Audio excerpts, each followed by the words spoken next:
Parse trees. Advantages of parse trees. In a compiler, the parse tree structure facilitates translation of the source program into recursive executable codes.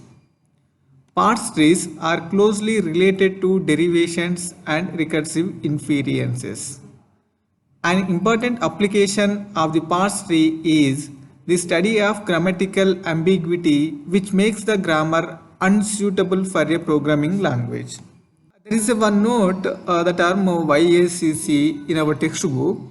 So regarding that YACC, the computer program YACC is a parser generator developed by Stephen C.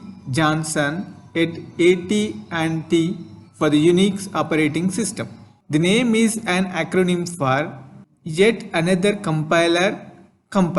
It generates a parser, which is the part of a compiler that tries to make syntactic sense of the source code based on an analytic grammar written in a notation similar to BNF. BNF stands for Backus Now Form. YACC generates the code for the parser in the C programming language. Let us see constructing parse trees. Given a grammar G equal to V, T, P and S, the parse tree is defined as each interior node is labeled by a variable in V. You know very well about what is V. V is nothing but set of variables which are non-terminals. T means set of terminals. P means productions, set of productions. S means start state. See, each leaf is labeled by either a variable, a terminal, or epsilon means empty symbol. If epsilon is the label, it must be the only child of its parent. See, if an interior node is labeled A and its children are labeled x1, x2 and respectively from the left, then A tends to x1, x2 up to xk is a production in P. Note that the only time one of the x can be epsilon is when epsilon is the label of the only child and A tends to epsilon is a production of G. A tends to epsilon is a production of G. You know very well what you mean by G. G is a grammar here. Let us take one example to understand constructing parse trees. A parse tree of derivation P 0110 of the palindrome. A parse tree of derivation P equal to star 0110 of the palindrome. You just look at this diagram, that parse tree diagram that is on the screen. P, the left side they have inserted 0. So it is started from 0 here. And again it has taken another 0 right side. Means it's a left one, it's a right one. See, after left one, P to 0, after 0 there is a 1, the left alignment it is. After assigning left side of this parse tree, remaining nodes means remaining bits will be assigned in the right side. You can observe on the screen. So 0, 1, this 0, 1 has been assigned in the left side. Remaining 0, 1, 0 that has been assigned in the right side. 1, 0. Okay. Likewise, every bit which is given in the production that will be assigned in the form of parse trees. Let us see by taking another example how it would be.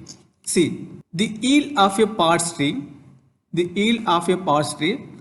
The yield of a parse tree is a string obtained by concatenating all the leaves from the left, like 0, 1, epsilon, 1, 0. See, from left to right it is concatenating here. From left to right it is concatenating. Mean it is combining together. So 0, 1, epsilon, 1, 0. See, you might have think that there is a epsilon symbol. So here they are omitted epsilon symbol. Why? Because epsilon it doesn't have any value and it just it's an empty symbol. To represent it as empty symbol, we just use that, so that there is no value for that. Okay, so that is the reason why we can omit it. So here they have omitted here, like 0 1 epsilon 1 0 equal to 0 1 1 0 for the tree of the last example below that you can see on the screen. See, showing the yields of the parse trees of a grammar G is another way to describe the language of G. So it is provable in the textbook, that you can see in the textbook. You can understand that inference, derivations and parse trees. Given a grammar G equal to V, T, P, S, following facts are all equivalent. Let us see that how it would be equivalent to that grammar. The recursive inference procedure determines that terminal string W is in the language of variable A. The variable A, it is in the language of G. Based on that, the string is in the language. Let us see that A gives to star W. W is a string. You just remember that A is a variable. See, this variable, it is in the string. Variable A, it is in the string. See, the string that might be any kind of string. So in that string, the variable A will be included.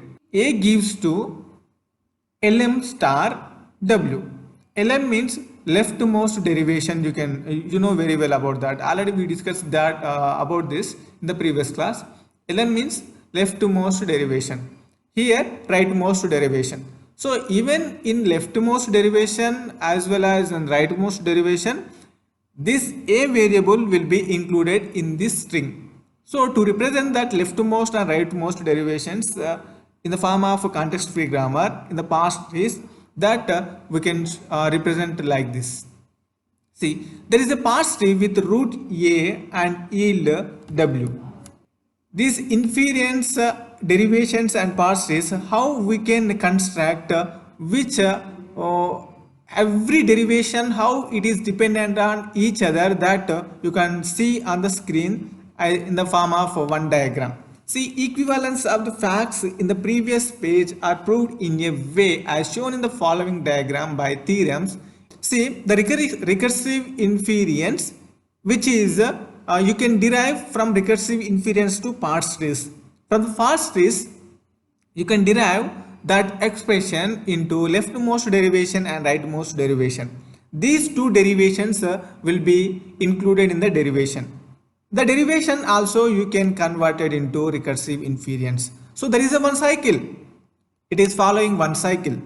So the main thing is recursive inference. From the recursive inference to parse trees, it can be divided that parse trees into leftmost derivation and rightmost derivation. After that, the derivation will be included. These are leftmost and rightmost derivation. At final, you are going to get the input here, whatever you need by that productions. So that the recursive inference, you will get that input.